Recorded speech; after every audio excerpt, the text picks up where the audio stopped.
Hello, Hawkeye fans, and welcome back to another Hawk2Hawk interview. Today, joining me from Iowa softball is head coach Renee Gillispie. Coach, how you doing? Doing great. Thank you, Lauren. Good, good. All right. So, what have you been up to? I know you've probably got a little more free time in this spring season than you normally would. So, how have you been managing that free time, and what have you been doing? Yeah, well, Laura, I think a lot of it is everyone's kind of struggling through this same thing, is trying to figure out what your new norm is. Just trying to get on a system, on a pattern, trying to stay with what is comfortable for you at home, and making sure that everybody in your family is safe. So it's trying to get a routine, getting up, getting dressed, having your morning coffee, getting your work in the morning done, taking care of phone calls at night, and just trying to get as much normal as you can. Yeah, you guys started off your season 17-5 overall. It was off to a phenomenal start. Looking back at that, what were some first impressions that you had from your team in those first 22 games and where you guys were headed? Well, it was a great start of the season. We scheduled it to try to give us some insight of where our team was. We did a lot of games out in Florida, and we wanted to see what kind of challenges that we could put on them. We knew that it was going to be a season that we could be competitive in. The preseason, as well as the Big Ten schedule that we had, we felt like we could be very competitive in that schedule. So they just came out strong.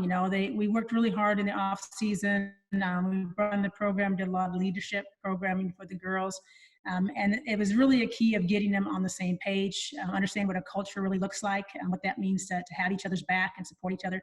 So a lot of what we did this year was really team bonding, a lot of leadership, and that helped. You could see how they were fighting for each other and really coming out and playing some great games.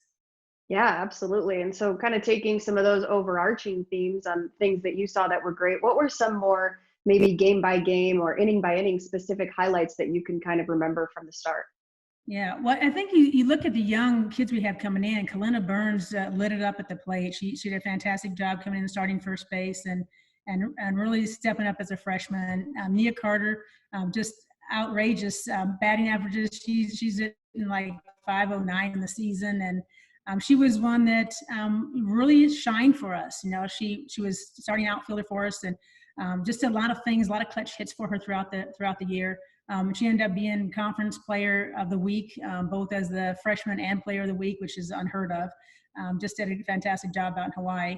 And then just seeing like Ducey and Shaw, the two of them combining, our staff was incredible. Our pitching staff, they were the dynamic duo, just did an incredible job on the mound for us. With both of them, they were in the top of the conference in ERA. They just really combined for some wonderful scores for us. And then just seeing 1 through 9 through our lineup, really seeing what they are capable of doing. Players come back like Airly Bogar, leading us in almost every game, finding ways to get on and just being competitive as our leadoff.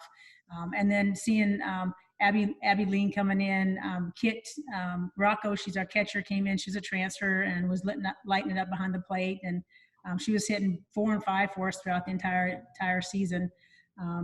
So we just saw a lot of great things from a lot of players, especially a lot of new players and young players. Sheehy was a great surprise. Now, Riley came in and she decided she was a walk-on, and she decided she wanted to find a spot, and she busted it all season long and was able to get a starting lineup for us and hit really well. Was hitting over 300 for us in the season. So it's just a lot of neat surprises with the new kids coming in, with the transfers coming in, and really helped us out. So Coach, you've talked about a lot of the highlights. You talked about, having a great start. Of course, a lot of your specific players really showing up and batting well, fielding well, just overall doing a great job. But let's talk by the numbers. I mean, how were you guys stacking up in the Big Ten and also nationally? Yeah, it was an incredible season. We look at the third strongest start we've had in the program history. That was 17-5. It was number one in the conference for winning percentage. We were basically first in the conference for our fielding percentage, top on that. You look at the pitchers that did really well with Shaw and Ducey. Ducey was 17th in the country with strikeouts per inning. Nia is leading the conference right now with her batting average with 509. And then just seeing the amount of time that between Shaw and Ducey, they're actually the top pitchers in the conference for ERA. So just a lot of great things that we saw this year, and a lot of accomplishments. With Shaw, she ended up being a pitcher of the week for one of the weeks that we had this in Florida. We also had Kalina Burns and Nia Carter, Nia being both the conference player and freshman of the week. So a lot of great accomplishments by our players. So you kind of take all of those pieces. You mentioned a lot of people that had a lot of shining moments. You take all of those pieces. How do you kind of transition into next year and then continue that, positive momentum with the entire team? Yeah, we're still working with the program, which is nice. It's a Marine base. It's kind of a boot camp. Do you want this player in the war zone with you? Are you willing to have them watch your back? So it gives them a different type of mentality for our players, and so they're still working with our players, which is fantastic. They're doing Skype or Zoom meetings with them, and they're setting up everything for them to keep that leadership building for next year. And then they're also bringing in our 2020s, which is all of our players that'll be coming in, our freshmen that'll be coming in next year, and so they're getting them all on the same page early. And it's going to be incredible to see how that builds. We've got big sister, little sister, which is helping them come on board too. But really blending the families together. We've got 10 players coming in next year, and being able to combine those new players with the returning players and be on the right track. And it's going to be exciting, because I think this summer is going to be a key to our success for next year. Yeah, absolutely. When you're communicating, you and your coaching staff, support staff, with the rest of your team, kind of what are you guys talking about? What messages are you sending to them right now? Well, right now is just being smart, staying healthy, staying inside, doing the things that they're being asked to do right now. And it's tough. They started classes on March 30th, and so they're getting into some kind of routine. But the majority of them is funny, because the majority of them, when we have we have a lot of Zoom meetings with them. So on the Zoom meetings, we just talk about, where are we, how you feeling? And a lot of them they're bored. They're not sure what to do, because they're spending 4 hours in their practices, and they've got classes in the mornings, and then they've got study sessions at night. So they don't have that routine. And a lot of them are saying that it just seems like they don't know what to do the next step. So we've got a lot of our sports psychologists are doing a great job. They've got Zoom meetings with our players and talking about how to get a routine, how to not be so tough on yourself. It's okay to feel this way right now. We all feel this way right now. And to just find that routine that's going to work with you. Get up, like you normally would. Find time to do your homework. Find time to do your workouts. Be unique about your workouts. Have fun with it. We joked yesterday. I said one of my workouts is every time I go into a different room in my house, I have to do a different exercise. So by the end of the day, I've got my routine done, right? I've got my workout done.